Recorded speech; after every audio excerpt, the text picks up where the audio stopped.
আসসালামু আলাইকুম, স্বাগত জানাচ্ছি আরটিভি দুপুরের সংবাদে। আপনাদের সঙ্গে আছি আমি ফারিয়া শারমিন।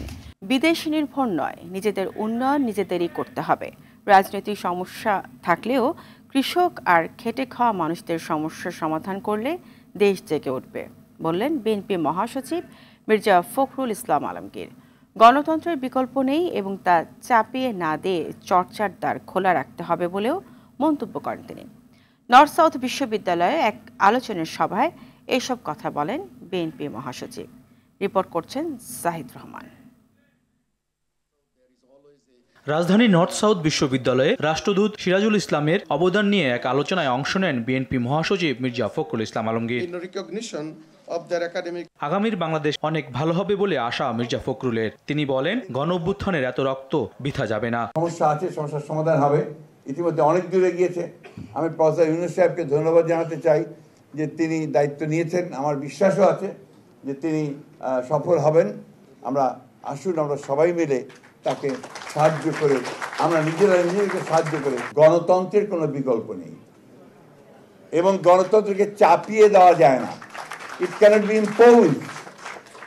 আপনি আমার উপরে চাপিয়ে দিলেন তা দেওয়া যাবে না। চর্চা করতে হবে, প্র্যাকটিস করতে হবে, সেই জায়গাগুলোকে খোলা রাখতে হবে। কৃষকরাই সবচেয়ে বেশি দেশপ্রেমিক এমন মন্তব্য করে দেশ গড়তে সবাইকে এগিয়ে আসার আহ্বান জানান বিএনপি মহাসচিব। কিন্তু যে মানুষগুলো ওই গ্রামে একেবারে রোদ্রে ঘামে ভিজে কষ্ট করে যে ফসলগুলো ফলাচ্ছে, কাজ করছে, যে শ্রমিকটি মহিলাটি মেয়েটি সেই গার্মেন্টসের ফ্যাক্টরিতে গিয়ে মাত্র 15,000 টাকার বেতনে যে কাজ করছে, তাদের কথা আমরা খুব চিন্তা করি না। সেখানেই বোধহয় বাংলাদেশের সমস্ত ভবিষ্যৎটা লুকিয়ে আছে। সমস্যা থাকলে তা সমাধানে নিজ নিজ অবস্থান থেকে সহযোগিতা করার আহ্বান জানান মির্জা ফখরুল। দেশটা আমাদের, এর ভবিষ্যৎ আমাদেরকে নির্মাণ করতে হবে। ওই আমেরিকা থেকে এসে ট্রাম্পও তৈরি করে দেবে না, বা আপনার চীন থেকে শি এসেও এটা করে দেবে না, অথবা ভারত থেকে মোদিও আমাদের ধাক্কা দিয়ে কিছু করতে পারবে না। এই যে বিষয়গুলো, এটা আমাদের মধ্যে, আমাদের মনের মধ্যে, আমাদের অন্তরের মধ্যে গেঁথে নিতে হবে। বাংলাদেশের সব ভালো অর্জনের পিছনে তরুণদের অবদান রয়েছে বলে উল্লেখ করেন বিএনপি মহাসচিব। জাহিদ রহমান, আরটিভি, ঢাকা। প্রধান উপদেষ্টা একমত না হলেও ডিসেম্বরকে নির্বাচনের জন্য উপযুক্ত সময় মনে করে বিএনপি। কারণ আগামী ফেব্রুয়ারির শেষে রমজান, এরপর কুরবানি, ঝড় বৃষ্টির মৌসুম আর বাজেট থাকায় জুনে নির্বাচন আয়োজন কঠিন। সরকার একমত না হলেও এখনই কঠোর কর্মসূচিতে না গিয়ে দাবি আদায়ে কৌশলী চাপ বাড়াবে বিএনপি। আরও জানাচ্ছেন মাইদুর রহমান রুবেল। দুর্দান্ত প্রতাপে 1.5 দশক ক্ষমতা আঁকড়ে থাকলেও গেল আগস্টে ছাত্র জনতার অভ্যুত্থানে তাসের ঘরের মতো ভেঙে পড়ে ফ্যাসিবাদের ক্ষমতার মসনদ। হাসিনা সরকারের পতনের পর থেকে যৌক্তিক সময়ে নির্বাচনের দাবি করে আসছে বিএনপি। জবাবে ডিসেম্বর থেকে জুনের মধ্যে নির্বাচনের কথা বলছে অন্তর্বর্তী সরকার। সুনির্দিষ্ট রোডম্যাপের দাবি নিয়ে প্রধান উপদেষ্টার সাথে আরেক দফা বৈঠক করে বিএনপি। সেখানেও রোডম্যাপ না পেয়ে অসন্তুষ্ট দলটি। আমরা একেবারেই সন্তুষ্ট নই। বিএনপির সিনিয়র যুগ্ম মহাসচিব রুহুল কবির রিজভী মনে করেন, ফ্যাসিবাদের সুরেই কথা বলছেন সরকারের কিছু উপদেষ্টা।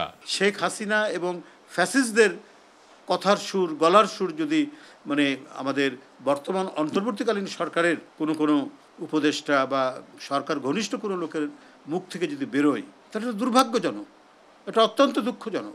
দলটির নীতি নির্ধারণী ফোরামের নেতা গয়েশ্বরচন্দ্র রায়ের মতে, সংস্কার ও নির্বাচনকে মুখোমুখি দাঁড় করিয়ে ফায়দা লুটতে চায় একটি স্বার্থান্বেষী মহল। এই সংস্কার প্রস্তাবটা তো আমরা একমত হইতে পারবো, সাইন করতে পারবো, কিন্তু সংস্কার তো হয়ে যাবে না।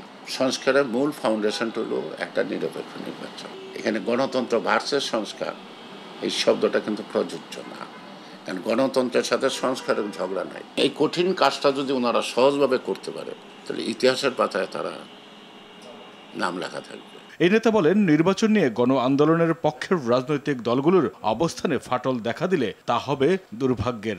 একমত পোষণ করছি, কোনো বিষয় বলছি, এটা আরো বিস্তারিত আলোচনার বিষয়, কিন্তু আমরা নাকচ করে দেব। আমিও তো রাজনীতির বাস্তবতা বুঝি যে কোনটা আমি ক্যারি করতে পারবো, কোনটা আমি ক্যারি করতে পারবো না, তাই না? এই যে নির্বাচন কমিশনের যে সংস্কারটা, এটা কি নির্বাচন কমিশনের পক্ষে ক্যারি করা সম্ভব? without the help of the political party. দেশের পরিস্থিতি বিবেচনায় অভ্যন্তর চিন্তা থেকে সরে এসে নির্বাচনের আয়োজন করবে সরকার, এমনটাই প্রত্যাশা বিএনপির। মাইদুর রহমান রুবেল, আরটিভি, ঢাকা। জুলাই হত্যাকারীদের দৃশ্যমান বিচার এবং প্রয়োজনীয় সংস্কার ছাড়া কোনো নির্বাচন জনগণ মেনে নেবে না বলে মন্তব্য করেছেন জামায়াতের আমির ডক্টর শফিকুর রহমান। সকালে লালমনিরহাটের কালেক্টরেট মাঠে এক জনসভায় তিনি এই মন্তব্য করেন। এ সময় তিনি আরও বলেন, ফেসিবাদীদের পতন হয়েছে, কিন্তু ফেসিবাদরা বিদায় হয়নি। গত 15 বছর জনগণের মুখের ভাষা কেড়ে নিয়ে বাংলাদেশকে জীবন্ত কারাগারে পরিণত করা হয়েছিল। ফ্যাসিস্ট আওয়ামী লীগ সরকারের ইশারায় যারা বিভিন্ন কর্মকাণ্ডে লিপ্ত ছিলেন তারা এখন বুঝতে পেরেছেন বলেও মন্তব্য করেন জামায়াত আমির। ধারক বাহক যারা ছিল তারা অপমানজনকভাবে বিদায় নিয়েছে। এমনকি যাওয়ার সময় নিজের সহকর্মীদেরকেও বলে যেতে পারেনি যে আমি অমুক জায়গায় চলে যাচ্ছি। তারা আক্ষেপ করে বলেছে এমন একটি দল করলাম, নিরাপদে তিনি চলে গেলেন, কিন্তু আমাদের কি হবে তা বলে গেলেন না। জুলাই আন্দোলনের আকাঙ্ক্ষা নতুন রাজনৈতিক বন্দোবস্ত নির্মাণে রাষ্ট্র কাঠামো মেরামত ও গুণগত পরিবর্তন করা দরকার বলে মন্তব্য করেছেন জাতীয় নাগরিক পার্টির আহ্বায়ক নাহিদ ইসলাম। জাতীয় ঐক্যমত্য কমিশনের সঙ্গে বৈঠকের সূচনা বক্তব্যে তিনি এই কথা বলেন। সকাল 10:30টায় জাতীয় সংসদের এলডি হলে এই বৈঠক শুরু হয়। নাহিদ ইসলামের নেতৃত্বে বৈঠকে অংশ নিয়েছে 8 সদস্যের প্রতিনিধি দল। ঐক্যমত্য কমিশনের সঙ্গে প্রথম বৈঠকে সংস্কার কমিশনের 166টি প্রস্তাবের মধ্যে 22টিতে দ্বিমত ও 29টিতে আংশিক একমত পোষণ করে এনসিপি। ফেসিবাদী ব্যবস্থা, গুম খুন যাতে আর ফিরে না আসে এবং গণতন্ত্র টেকসই হবার জন্য সংস্কার জরুরি বলে উল্লেখ করেন ঐক্যমত্য কমিশনের সহ সভাপতি অধ্যাপক ডক্টর আলী রিয়াদ। বলেছেন যে আপনারা একটি নতুন রাজনৈতিক বন্দোবস্ত চান এবং আপনাদের এই বক্তব্যের পরিপ্রেক্ষিতে দীর্ঘদিন ধরে যে আকাঙ্ক্ষা মানুষের মধ্যে ছিল সেই আকাঙ্ক্ষা মূর্ত হয়ে উঠেছে এটা রাষ্ট্র সংস্কারের জন্য। তাই আমরা চাই যে এইবারের যে জুলাই গণ অভ্যুত্থান প্রেক্ষাপটে আমাদের আজকের এই উদ্যোগ আয়োজক সারা দেশে সেটা যাতে কোনোভাবেই ব্যর্থ না হয় এবং আমাদের যে আকাঙ্ক্ষা তৈরি হয়েছে জনগণের ভিতরে সেই আকাঙ্ক্ষা অবশ্যই আমাদেরকে পূরণ করতে হবে। এটা জাতির প্রতি আমাদের সকলেরই আসলে অঙ্গীকার। দর্শক, এই মুহূর্তে সংসদ ভবনে আছেন সহকর্মী অরণ্য গফুর, সরাসরি যুক্ত হচ্ছেন তিনি আমাদের সঙ্গে। অরণ্য, বৈঠক কি এখনো চলছে কিনা জানাবেন, এছাড়া কি কি বিষয় নিয়ে আলোচনা হচ্ছে কিছু জানতে পেরেছেন কিনা জানাবেন। কাজ করছে যে শ্রমিকটি 10:30 সকাল 10:30 শুরু হয়েছে মিটিং এবং এই মাত্র কিছুক্ষণ আগে কিন্তু মিটিংয়ে বিরতি দেওয়া হয়েছে দুপুরের খাবারের জন্য এবং তারপরে আবার শুরু হবে এবং যে বিষয়গুলো রয়েছে 22টি বিষয়ে অনৈক্য দ্বিমত এবং 29টি বিষয়ে যে আংশিক একমত ছিল সেই বিষয়গুলো নিয়ে কিন্তু বিশদ আলোচনা হয়ে একটি সিদ্ধান্তে আসার কথা। এবং মধ্যাহ্নের বিরতির সময় কিন্তু আমরা আমাদের সঙ্গে কথা বলেছেন এনসিপির সদস্য সচিব আক্তার হোসেন এবং মুখ্য সংগঠক হাসনাত আবদুল্লাহ, এবং তারা বলেছেন মূলত 3টি বিষয়ে এ পর্যন্ত আলোচনা করে উঠতে পেরেছেন তারা এবং বাদবাকি আলোচনা এখনও বিরতির পর তারা শুরু করবেন।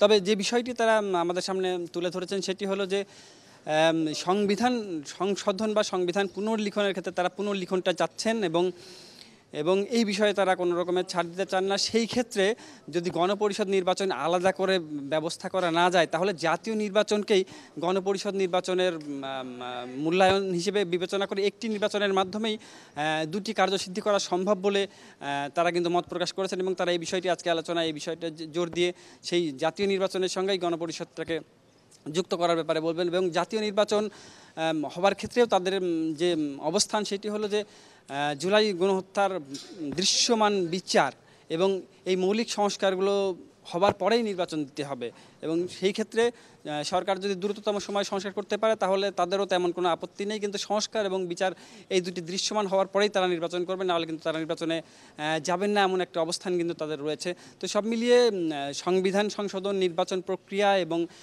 জাতীয় ঐক্যমত্য গঠনের ব্যাপারগুলো নিয়ে এখনও কিন্তু আলোচনা বাকি আছে এবং তারা সেই ব্যাপারগুলো নিয়ে আলোচনা করবেন এবং যে দ্বিমতগুলো রয়েছে সেই দ্বিমতগুলো আসলে বিএনপি বা জামাতের সাথে যে বড় দলগুলোর সঙ্গে যে দ্বিমত তাদের রয়েছে সেই দ্বিমতগুলো কিন্তু পারস্পরিক আলোচনার মাধ্যমে সমাধান করা যায় বলে তারা কিন্তু বিশ্বাস করেন বলে আমাদের জানিয়েছেন। তো সব মিলিয়ে ঐক্যমত্য কমিশনের সঙ্গে যে মিটিংটি চলছে এই মিটিংটির ফলে যে ব্যাপারগুলো উঠে আসবে সেই ব্যাপারগুলো পরবর্তীতে আরও আলোচনার হয়তো অবকাশ রাখতে পারে এবং আলোচনার মাধ্যমে যে চূড়ান্ত একটি ঐক্যমত্য সেটি হবে বলে এনসিপি আশা করছে। তো সিনথিয়া। অরণ্য, আপনাকে ধন্যবাদ। সাবেক প্রধানমন্ত্রী শেখ হাসিনা সহ 12 জনের বিরুদ্ধে রেড নোটিশ জারির জন্য আন্তর্জাতিক পুলিশ সংস্থা ইন্টারপোলের কাছে আবেদন করা হয়েছে। জুলাই আগস্ট গণহত্যা মামলার আসামি বিদেশে পলাতক ওই ব্যক্তিদের বিরুদ্ধে রেড নোটিশ জারি করতে ইন্টারপোলের কাছে পৃথক 3টি ধাপে আবেদন করেছে বাংলাদেশ পুলিশের national central bureau. Sheikh Hasina ছাড়াও আওয়ামী লীগের সাধারণ সম্পাদক এবং সাবেক সড়ক পরিবহন ও সেতুমন্ত্রী ওবায়দুল কাদের, সাবেক স্বরাষ্ট্রমন্ত্রী আসাদুজ্জামান খান, সাবেক মুক্তিযুদ্ধ বিষয়ক মন্ত্রী আকম মোজাম্মেল হক, সাবেক পররাষ্ট্রমন্ত্রী হাসান মাহমুদ, সাবেক বস্ত্র ও পাট মন্ত্রী জাহাঙ্গীর কবির নানক সহ 12 জনের বিরুদ্ধে রেড নোটিশ জারির আবেদন করা হয়েছে।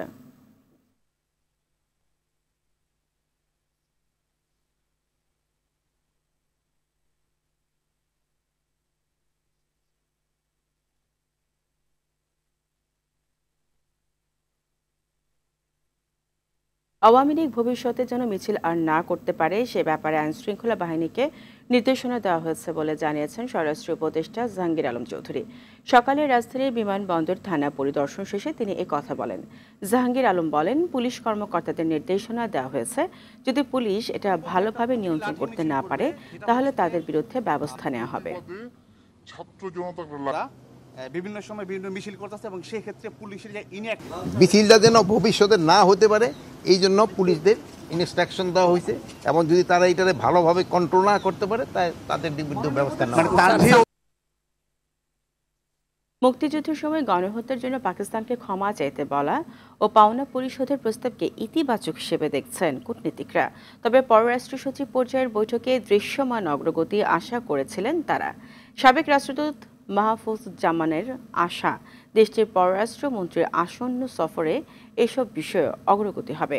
সাবেক রাষ্ট্রদূত হুমায়ুন কবির বলেন, অমীমাংসিত বিষয়গুলোর দ্রুত সমাধান দরকার। সাকিবুর রহমানের রিপোর্ট। দীর্ঘ 1.5 দশক পর বাংলাদেশ পাকিস্তান পররাষ্ট্র সচিব পর্যায়ের বৈঠকে দুই দেশের অমীমাংসিত বিষয়গুলো আলোচনায় আসে। 71-এর গণহত্যার জন্য পাকিস্তানকে আনুষ্ঠানিকভাবে ক্ষমা চাইতে বলে বাংলাদেশ, সেই সাথে $4.32 বিলিয়ন পাওনা পরিশোধ আর আটকে পড়া 3,25,000 পাকিস্তানিকে ফেরত নেওয়ার প্রস্তাব দেয় ঢাকা। সাবেক রাষ্ট্রদূত মাহবুবুজ্জামান বলেন, ঢাকার প্রস্তাব ইতিবাচক, তবে বৈঠকে দৃশ্যমান অগ্রগতি থাকা উচিত ছিল। ফর্মাল অ্যাপোলজি, তারপরে ডিভিশন অফ অ্যাসেটস, তারপরে এই যে স্ট্যান্ডার্ড পাকিস্তানিজ যে যাওয়ার ব্যাক করার, তারপরে 1970-তে যে কত বিলিয়ন ডলার যেটা রয়ে গেছে সেটাকে আবার ফেরত আনা, তো এগুলা কিন্তু এঙ্গেজমেন্ট চলছিল। আর নেক্সট ফরেন অফিস কনসালটেশনসে চাই কিছু দৃশ্যমান আর কি অগ্রগতি। অমীমাংসিত বিষয়গুলো দ্রুত সমাধানের তাগিদ দেন সাবেক রাষ্ট্রদূত হুমায়ুন কবির। আমাদের দাবিটা অযৌক্তিক যদি হতো তাহলে সেটা তারা গ্রহণ না করতে, এটা খুব যৌক্তিক দাবি, তো ঠিক আছে তারা সেটা ইতিবাচকভাবে বিবেচনা করবে।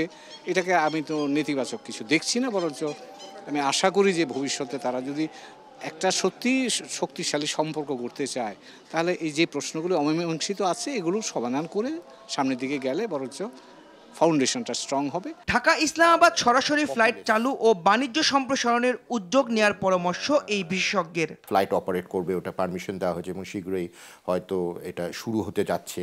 জাহাজ চলাচলের যে সুবিধাটা, সার্ক যে ফোরামটা, এটা মানে একটু রিভাইভ করা দরকার। মানে এটা একটা অনেক পোটেনশিয়াল বা প্রমিস আছে, একটা কানেক্টিভিটির উপর একটা পজিটিভ একটা ইম্প্যাক্ট তো করবেই। পৃথিবীর অনেক দেশই তার অতীত নৃশংসতার জন্য ক্ষমা চেয়েছে। পাকিস্তানেরও বাংলাদেশের কাছে আনুষ্ঠানিকভাবে ক্ষমা চাওয়া উচিত বলে মত এই দুই বিশেষজ্ঞের। সাকিবুর রহমান, RTV, ঢাকা। 6 দফা মেনে নেয়ার দাবিতে রবিবার সারা দেশের পলিটেকনিক ইনস্টিটিউটের সামনে মহাসমাবেশের ঘোষণা দিয়েছে আন্দোলনরত শিক্ষার্থীরা। শনিবার বেলা 12টায় ঢাকা পলিটেকনিক ইনস্টিটিউটের সামনে মানববন্ধন করে শিক্ষার্থীরা। এই সময় ঢাকা পলিটেকনিক ইনস্টিটিউটের মূল ফটকের সামনে লেখা প্রতিবাদ স্বরূপ লাল কাপড় দিয়ে ঢেকে দেওয়া হয়। দাবি আদায়ের বিভিন্ন প্লেকার্ড নিয়ে মানববন্ধন থেকে শিক্ষার্থীরা বলেন, ৬ দফার যৌক্তিক দাবি নিয়ে সরকার টাল বাহানা শুরু করেছে। আর কোনো আশ্বাস নয়, অবিলম্বে দাবি বাস্তবায়ন করতে হবে। কারিগরি সেক্টরে বিগত ফেসিবাদী আমলের বৈষম্য দূর না করলে আরও কঠোর কর্মসূচি দেওয়া হবে বলেও হুঁশিয়ারি দেন শিক্ষার্থীরা। সারা দেশব্যাপী জেলা ভিত্তিক সকল পলিটেকনিক ইনস্টিটিউটগুলো একযোগে মহাসমাবেশ পালন করবে এবং মহাসমাবেশের মূল লক্ষ্য থাকবে ৬ দফা দাবিকে সরকার সংশ্লিষ্ট কর্তৃপক্ষের ঊর্ধ্বতন কর্তৃপক্ষদেরকে দৃষ্টি আকর্ষণ করা। নিখোঁজের ১৪ ঘণ্টা পর চট্টগ্রামে খাল থেকে শিশু শেহরিশের মরদেহ উদ্ধার করা হয়েছে। সকাল 10টার দিকে নিখোঁজের স্থান থেকে ৫ কিলোমিটার দূরে চাকতাই খালের চামড়ার গোদাম এলাকা থেকে তার মরদেহ উদ্ধার করা হয়। গেল রাতে মা সালমা বেগম এবং দাদির সঙ্গে অটোরিকশায় করে ৬ মাসের শিশু শেহরিশ ফুপুর বাসায় যাচ্ছিল। বৃষ্টির কারণে চকবাজারের কাপাসকোলা এলাকার নবাব হোটেলের পাশের গলিতে হাঁটু পানি জমে যায়। এই সময় অটোরিকশাটি উল্টে পাশের হিজড়া খালে পড়ে যায়। স্থানীয়রা খাল থেকে শিশুর দাদি ও মাকে উদ্ধার করলেও শিশুটিকে উদ্ধার করতে পারেনি। এদিকে চট্টগ্রামের খাল ও নালায় তলিয়ে প্রাণহানির ঘটনা নতুন নয়। গত ৫ বছরে নালা ও খালে পড়ে ১৩ জনের প্রাণহানি হয়েছে। এর মধ্যে ১১ জনের লাশ উদ্ধার করতে পারলেও ২ জনের খোঁজই মেলেনি।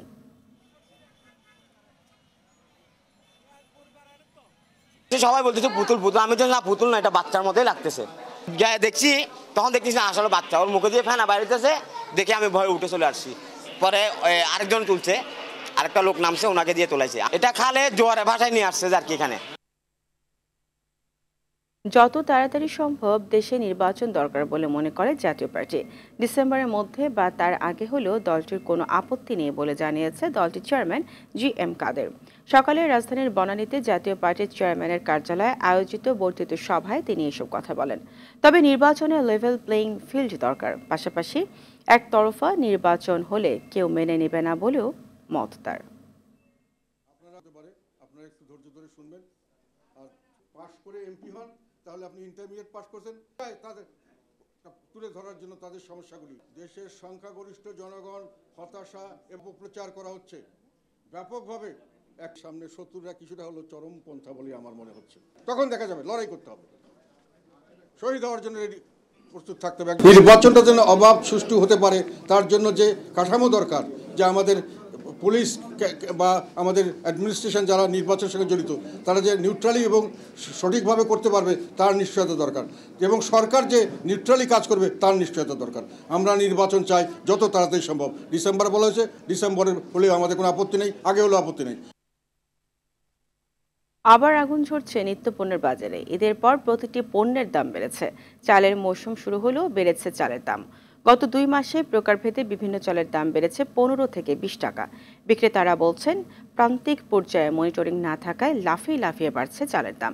এদিকে 14 টাকা বেড়ে সয়াবিন বিক্রি হলেও রয়েছে বাজারের সংকট। অন্যদিকে সবজির বাজারে আগুনে নাজেহাল অবস্থা সাধারণ মানুষের। আরও জানাচ্ছেন বিপুল দেব রায়। রমজান পরবর্তী সময়ে অধিকাংশ ভোগ্যপণ্যের দাম কমার কথা থাকলেও বর্তমান বাজারে উল্টো চিত্র দেখা যায়। রাজধানীর কাউরান বাজারে বেড়েছে অধিকাংশ নিত্যপণ্যের দাম। প্রতিটি পণ্যে যতটা না দাম কমেছে তার চেয়ে বেড়েছে কয়েকগুণ বেশি। চালের বাজারও ঝরছে আগুন। গত এক সপ্তাহের ব্যবধানে 28 মিনিকেট নাজিরশাহ সহ প্রতিটি চাল কেজিতে আবারও দাম বেড়েছে বলে জানান বিক্রেতারা। গত 1-2 মাস আগে তুলনা করলে আগে ছিল 72 থেকে 74, ওইখান থেকে 1 লাফে চলে গেছে এই পর্যন্ত 88-90, এখনো কমে নেই। কৃত্রিম সংকট করে চালের দামটা এরকম বাড়ছে, আর এরকম চাউলের দাম কোনো সময় বাড়ে না। আপনার এই বর্তমান অন্তর্বর্তী সরকার আসার পর থেকে প্রতি কেজি মিনিকেট চাউল আপনার 15 হইতে 20 টাকা বাড়ছে। রমজানে সবজির দাম কম থাকলেও এখন বেগুন, করলা, পটল, বরবটি, শসা সহ বিভিন্ন প্রকার সবজি বিক্রি হচ্ছে 80 থেকে 100 টাকা দরে। এছাড়া 20 টাকার টমেটো বিক্রি হচ্ছে 40 টাকা, পেঁপে বিক্রি হচ্ছে 60 টাকা করে। করলা আছে 50-60 টাকা কেজি, পটল আছে 70-80, কারকল আছে 140-130, শসা 80 টাকা কেজি, ভেন্ডি 60 টাকা কেজি, বরবটি আছে 100 টাকা কেজি, পেঁপে আছে 50 টাকা 60 টাকা, গাজর আছে 40-50, লতি আছে 80, আমের কেজি আছে 60 টাকা 50 টাকা কেজি। ক্রেতারা বলছেন আয়ের চেয়ে ব্যয় বাড়ায় হিমশিম খাচ্ছেন তারা। সাধারণ মানুষ তো মানে এখন হয়তো কমাই চলে যাবে কিছুদিন পরে। সব জিনিসের দাম বাড়তি, কোনটা তো কমতি নাই। বাজার মনিটরিং জোরদারের পাশাপাশি অসাধু ব্যবসায়ীদের বিরুদ্ধে ব্যবস্থা নেয়ার আহ্বান জানান সংশ্লিষ্টরা। বিপুল দেবরাই, RTV, ঢাকা।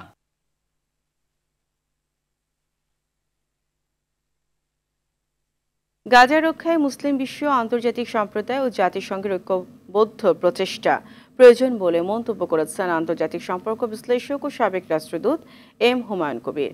বলেন, শুধু মুসলিম ঐক্য যথেষ্ট নয়, জাতিসংঘকে বাদ দিয়ে সমাধান সম্ভব নয়। গাজা রক্ষায় মুসলিম বিশ্বের ঐক্যবদ্ধ প্রচেষ্টা নিয়ে ডিবেট ফর ডেমোক্রেসি আয়োজিত ছায়া সংসদে তিনি এসব কথা বলেন। ডিবেট ফর ডেমোক্রেসির চেয়ারম্যান হাসান আহমেদ চৌধুরী গাজার ভয়াবহতা তুলে ধরে বলেন, মুসলিম বিশ্বের কাছে রক্তের চেয়ে তেলের মূল্য বেশি। এ সময় মুসলিম বিশ্বকে ঐক্যবদ্ধ হওয়ার আহ্বান জানান তিনি। ডিবেট শেষে গাজাবাসীর স্মরণে 30 সেকেন্ড নীরবতা পালন করা হয়।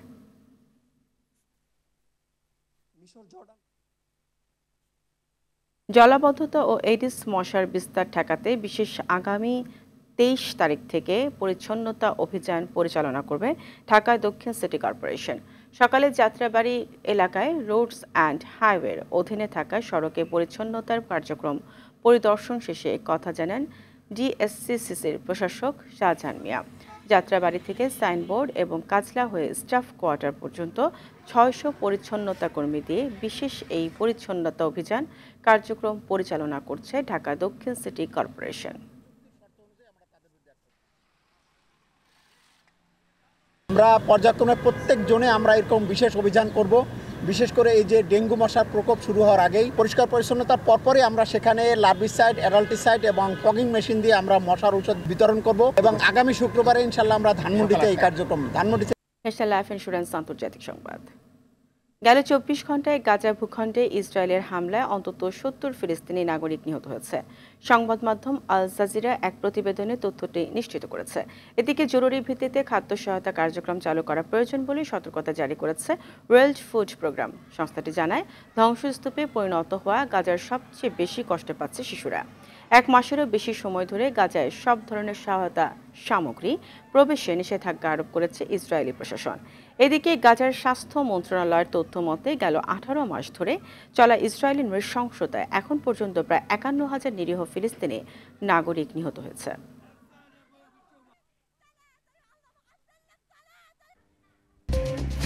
দুপুরের সংবাদ এই পর্যন্তই। জেলা সংবাদ বিকেল 4:45টায় দেখার আমন্ত্রণ রইল।